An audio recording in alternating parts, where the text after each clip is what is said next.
Bonjour à tous, j'espère que vous allez bien.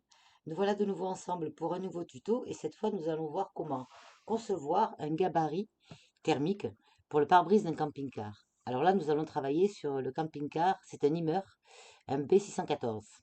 Allez c'est parti, on va passer aux fournitures.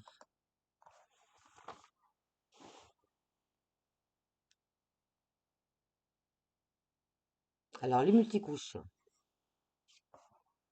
des anneaux de 25 mm, le gabarit à tracer, le scotch noir et le joint isolant, le scotch en alu. Le traçage du gabarit. Alors pour le traçage du gabarit, nous on a choisi de prendre une bâche en plastique. Mais le pare-brise du Hummer étant incurvé, on n'a pas pu se faire ça d'un seul dedans. Donc on a fait des rajouts, et là vous le voyez très bien, il y a des morceaux de scotch. Voilà, ils sont là. Et on a fait pareil de l'autre côté. Allez, là vous voyez, on a fait les marques pour le traçage de notre gabarit, et c'est là que la découpe sera faite. Voilà, je continue ma vidéo. De l'autre côté, c'est pareil, c'est le côté conducteur. Les croix que vous apercevez sont des croix qui nous servent, qu'on a mis, hein, c'est des repères qu'on a mis. Elles serviront peut-être pour les supports jaunes, mais c'est pas dit, on a réfléchi après. Donc on les a mis là pour l'instant. Ça nous semble être des endroits stratégiques. Toujours le côté conducteur. Alors nous, on a décidé de faire un gabarit quand même, enfin une protection assez grande, puisqu'on a décidé de prendre en même temps les phares et les essuie-glaces. Voilà, pour le repère du haut du pare-brise, on a compté 5 centimètres à partir de là. Voilà. Donc notre traçage arrive à peu près ici. Voilà. Donc 5 cm de là à là.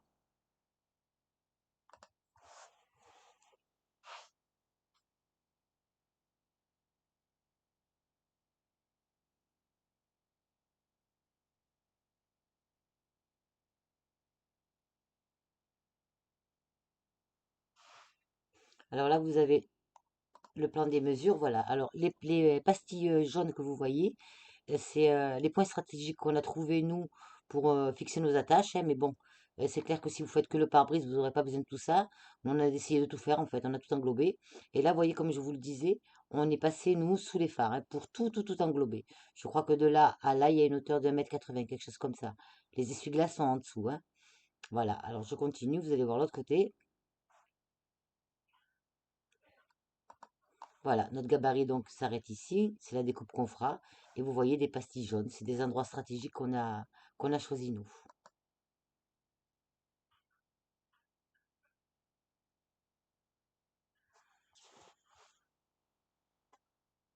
Allez, le traçage et coupe sur le multicouche. Alors le multicouche est très grand. Nous on a décidé de travailler dans la salle à manger et on a ouvert le multicouche au maximum. Il fait je crois 10 mètres de long, donc il prend beaucoup de place. Et on a décidé de travailler à plat, au sol, c'est mieux. Alors là, vous voyez, on a déjà posé le gabarit en plastique. On l'a posé donc sur le multicouche et je suis en train de le découper. Alors la découpe est très minutieuse parce qu'il faut vraiment, pendant la coupe, prendre les 13 couches du multicouche. Donc il faut y aller doucement. Là, j'appuie avec ma main. Ça me permet d'évacuer l'air de l'endroit où je suis et surtout, d'avoir une épaisseur moins grosse à couper. Ça, c'est vraiment aussi comment dire, une manipulation qu'il faut faire doucement, hein.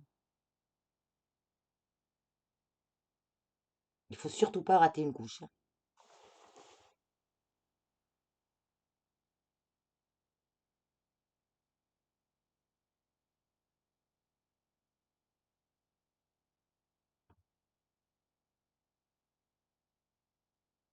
Et le traçage a été fait avec le feutre bleu.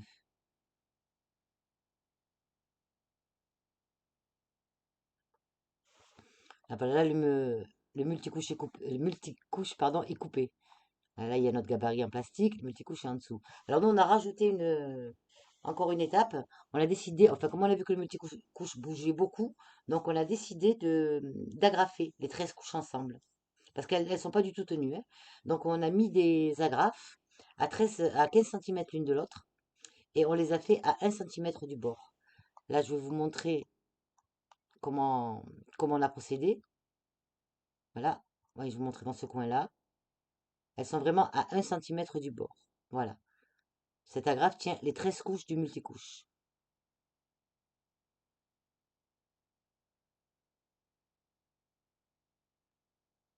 Et chacune est espacée de 15 centimètres. Alors là, nous, ce qui se passe, c'est qu'on a fait comment dire, une protection thermique assez grande. Notre multicouche, il ne fait que 1,50 m de long. Donc, on a été obligé de faire un rajout. C'est ce que je suis en train de faire là. Donc, on a coupé le multicouche, on a coupé, pardon, oui, le multicouche d'1,50 m. Parfait. Il nous manquait un morceau. On a fait un rajout et j'ai décidé d'assembler les deux morceaux en les mettant un dans l'autre. Là, je suis en train de les enfiler doucement avec les mains, pardon, pour bien pousser, voyez, bien pousser la deuxième partie en dessous de la première.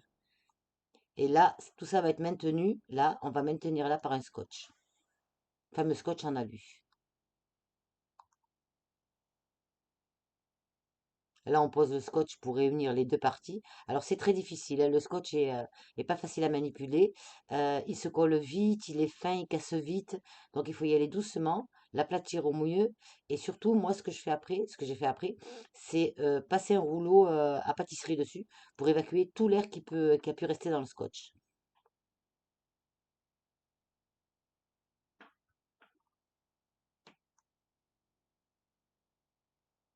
Alors, une fois que vous avez fini donc de coller bois à bout serrage, et que vous avez agrafé toute votre protection, hein, tout autour, hein, il ne reste plus qu'à mettre le scotch en alu. Le scotch en alu est très difficile à mettre, donc moi je vous conseille de le poser à plat. De le poser à plat, il est préférable de le travailler à deux, c'est plus facile, et sur des petites longueurs. N'allez pas tirer un morceau de scotch de 1,20 m parce que ça va être la catastrophe à mettre, puisque ce scotch doit prendre de part et d'autre les 13 couches. Voilà. Donc moi, le message que je vous ai mis, je vous conseille de travailler au sol. Si vous ne pouvez pas, ben, essayez de travailler sur une table ou alors peut-être à l'extérieur, mais faites attention à l'extérieur parce qu'il faut absolument pas que des saletés se soient collées à ce fameux scotch. On continue. Alors une fois que nous avions tout scotché, donc tout le contour de notre protection, vous voyez là, vous voyez 5 centimètres de scotch en alu là, et encore en dessous, il y a 5 centimètres, hein. Je me suis aperçu qu'il était trop gros. En fait, il avait gonflé, le multicouche avait gonflé pendant qu'on le manipulait en fait. Donc j'ai pensé à faire une petite fente ici avec un cutter, juste une toute petite sur mon scotch. J'ai mis mon tuyau d'aspirateur et j'ai décidé d'aspirer toute l'air qu'il y avait dedans pour le rendre bien sûr moins haut parce qu'il était très très très gonflé. Vous allez voir le résultat. Voilà, là il s'est un peu affaissé, hein. Bon, pas beaucoup, mais bon, quand même, on a gagné un peu. Vous voyez? Donc il va être plus facile pour nous de travailler maintenant sur les supports.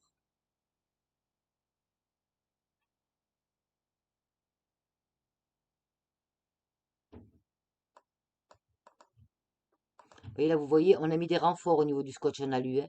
On a mis des renforts là. Et on les a mis, je vous conseille de les mettre maintenant parce que la protection, elle est à plat. Elle est au sol. Et il n'y a rien de mieux que de travailler au sol avec ce fameux scotch en alu. Donc n'hésitez pas à doubler tous les scotch que vous pouvez pour renforcer au maximum. Et vous voyez, il a bien baissé quand même, hein. Allez, le traçage des fixations jaunes.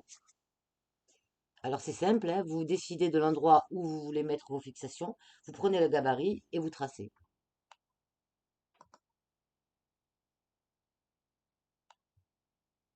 Alors pour chaque gabarit enfin chaque support que vous allez poser, il vous faudra 4 bandes de scotch noir bien sûr, hein, 4 bandes de scotch de 13 centimètres et 2 bandes de scotch de 10 centimètres.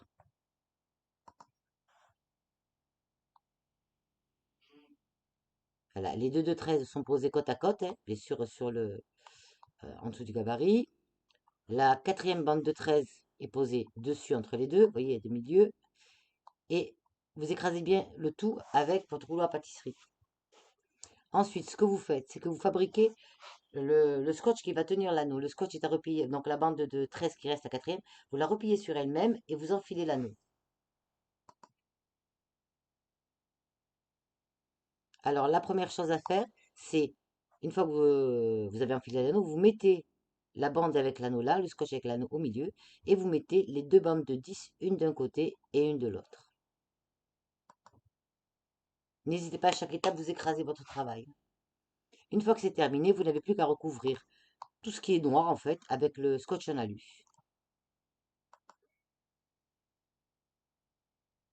Voilà ce que ça donne une fois fini. Donc vous voyez, il n'apparaît plus que un carré noir. C'est la fameuse fixation qui va nous servir à maintenir la protection. Moi, je vous conseille aussi d'écraser tout ça avec le rouleau à pâtisserie, hein, ça fera sortir l'air aussi. Voilà, c'est très bien.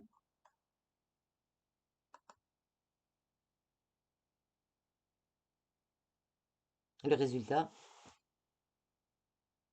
alors voilà, notre camping-car, la protection est terminée. Donc vous voyez, là, vous voyez nos protections, nos supports, pardon, ils sont là, là, là. On en a quatre de chaque côté, un au rétro, un au pneu, un en bas et un en haut. Voilà, donc vous voyez, il descend jusque là, il prend les phares, il prend les essuie-glaces. C'est notre choix et c'est nous qui avons voulu, comment dire, procéder de cette façon, hein. Après, chaque camping-car est différent. Là, je vous ai fait une petite vidéo finale. Là, vous voyez la bande de protection qu'on a rajoutée, vous le voyez bien. On en a rajouté, vous voyez, elle est là. De 10 là pour soutenir encore plus, hein, pour que ce soit plus costaud. On en a rajouté une là, à la jonction des deux morceaux. On en a rajouté une aussi au-dessus du pare-brise. On a consolidé tout ce qu'on a pu consolider, tout ce qu'on pouvait consolider.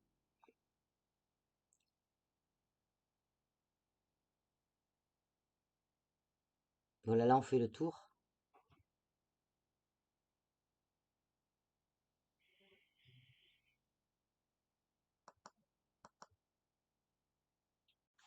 Voilà, mon tuto est terminé et encore une fois, j'ai été ravie de passer ce moment avec vous.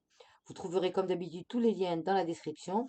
Et si vous avez aimé, n'oubliez pas de liker, de commenter et de partager autour de vous. Je vous dis à bientôt et prenez soin de vous.